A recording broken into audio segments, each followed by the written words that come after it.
उसको वापस रिपीट कर देना। ठीक है, करें स्टार्ट लेके प्रभु का नाम पक्का। Sir I want ideal year हो जाएगा भैया, हो जाएगा भाई, काहे टेंशन हो जाएगा। चलिए स्टार्ट करेंगे। ठीक है, चलो। तो दोस्तों क्वाड्रेटिक इक्वेशन क्या होती है समझो। क्वाड्रेटिक पॉलिनोमियल, मैं अगर आपसे बोलूं 3x square plus 2x minus 1, क्या ये क्वाड्रेटिक पॉलिनोमियल है?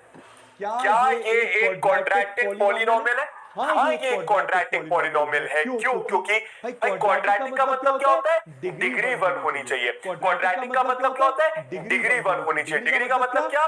जो भी वेरिएबल है उसकी हाईएस्ट पावर 2 होनी चाहिए। जो भी वेरिएबल है उसकी हाईएस्ट पावर आपकी 2 होनी चाहिए।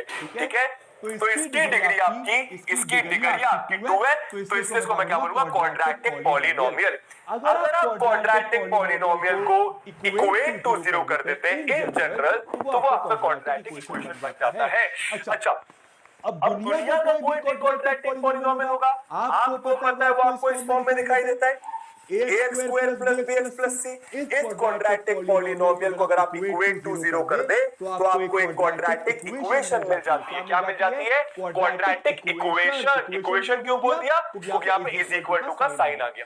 समझ में आया? ठीक है, अब मुझे एक बात बताओ, बहुत बेसिक क्वेश्चन पूछूंगा। पॉलिनोमियल तो वैसे हम ये पढ़ चुके हैं। दोस्तों इसको इससे कंपेयर करो, या फिर चलो मैं इसको लिखता हूं यहाँ पर minus 2x square plus 5x minus 2 बराबर 0। जल्दी से बताओ मुझे ए बी और सी की वैल्यू, जल्दी से ए की वैल्यू, बी की वैल्यू, सी की वैल्यू, जल्दी से बताओ, जल्दी से फटाफट से। बहुत बेसिक सवाल कर रहा हूं मैं। ठीक है, फिर रूट्स के बारे में बताऊंगा। ठीक है, दुनिया का कोई भी क्वाड्रेटिक इक्वेशन होगा वो आपको इस फॉर्म में दिखाई देगा, या फिर आप उसको इस फॉर्म में कन्वर्ट करके लिख सकते हैं। कहने का मतलब उसमें एक x स्क्वायर वाली टर्म होगी, एक x वाली टर्म होगी, एक कांस्टेंट टर्म होगी। सबको समझ में आ ही रहा होगा।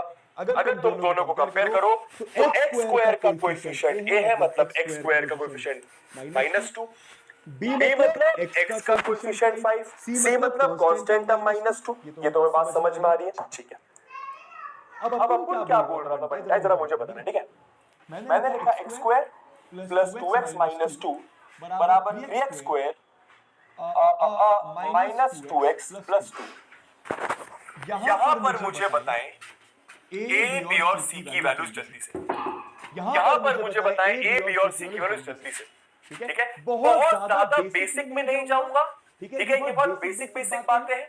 सबसे पहले क्या करो, एक साइड 0 बना लो। सबसे पहले क्या करो, एक साइड 0 बना लो। वो कैसे बनाएंगे? सबको एक साइड ले आओ। तो मानो आपने लिखा x square minus 3x square.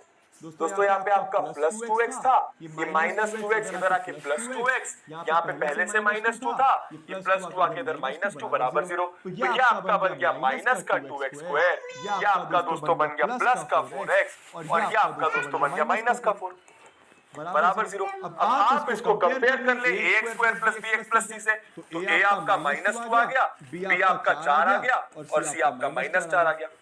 तो ये बेसिक बातें आपको समझ में आ रही है। -2 सही है ना? ओ भैया क्या कर रहे हो? ओ भैया क्या कर रहे हो? ठीक है ना, a आपका -2 आ गया, b आपका 4 आ गया, c आपका -4। ठीक है ना?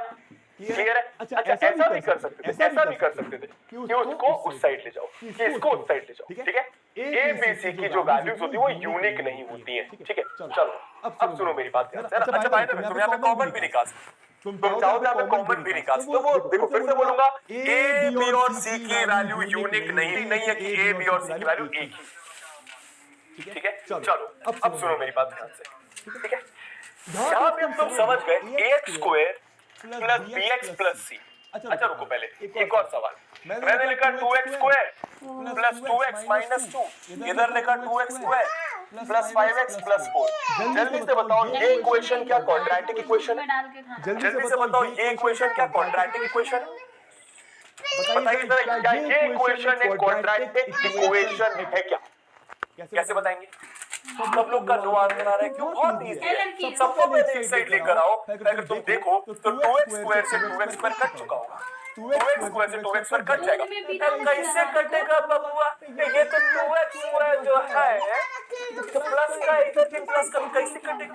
ये 2x स्क्वायर जब इधर आ जाएगा जाने पर तो माइनस का 2x स्क्वायर बन जाएगा, तो 2x square minus 2x square cut जाएगा। मतलब अगर आप देखो ध्यान से तो 2x 2x minus 5x minus 2 minus 4 बराबर 0। ये आपकी आ रही है माइनस 3x माइनस 6। ये आपकी एक लीनियर इक्वेशन आ रही है।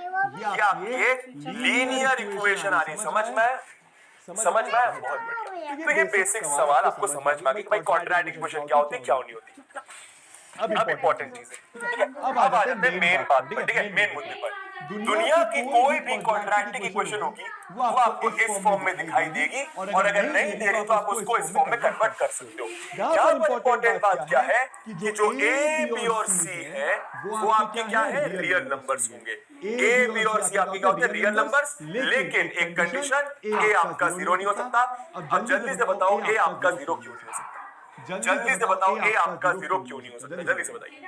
बहुत सिंपल सी फुद्दू सी बात है, बहुत सिंपल सी फुद्दू सी बात है। मैं फिर से बोलूंगा क्या, दुनिया की कोई भी क्वाड्रेटिक इक्वेशन होगी जाने पर वो आपको इस फॉर्म में दिखाई देगी, और अगर नहीं दे रही तो आप उसको इस फॉर्म में कन्वर्ट कर सकते हो। जहां पर a मतलब x स्क्वायर का कोएफिशिएंट, b मतलब x का कोएफिशिएंट, c मतलब कांस्टेंट टर्म आपका रियल नंबर होगा। लेकिन a आपका 0 नहीं हो सकता। क्यों? अगर a आपका 0 हो गया तो 0 इंटू एक्स स्क्वायर ये 0 हो गया, मतलब ये टर्म गायब हो गई। भाई जब एक्स स्क्वायर वाली टर्म गायब हो गई तो काय की खाक क्वाड्रेटिक इक्वेशन। समझ में मैंने क्या बोला? ए आपका 0 नहीं होना चाहिए। अब कुछ बेसिक सवालों का जल्दी आंसर कर दो, जल्दी से फटाक से। The equation A is a quadratic equation for, एक सेकंड दोस्तों, पोल का आंसर, एक सेकंड रुकिएगा।